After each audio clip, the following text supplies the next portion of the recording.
Now to a News Channel 5 investigation. A convicted sex offender is behind bars after police say he kidnapped a teenage girl and tried to sell her for sex. Not only is the suspect a repeat offender, he violated his parole twice. So we wanted to know why he wasn't in jail. Megan Hickey dug through the court records and has the story all new at 5. Megan, a legal expert told you this guy should have been locked up. He's a Tier 3 sex offender with at least 2 probation violations, and legal documents show that courts had the opportunity to put him back in jail.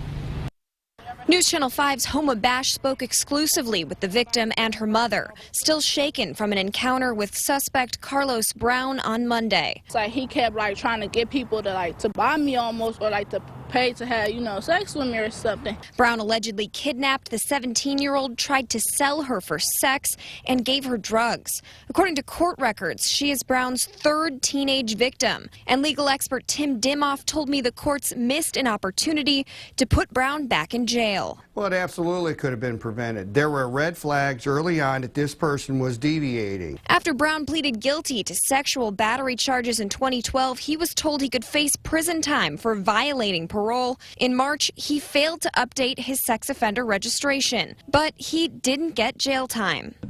Just a community-controlled sanction or heightened probation. Court records said the sentence would, quote, adequately protect the public, but it obviously didn't protect Brown's latest victim. This is an extreme example of the abuse of the system and how the system allows the abuse to take place.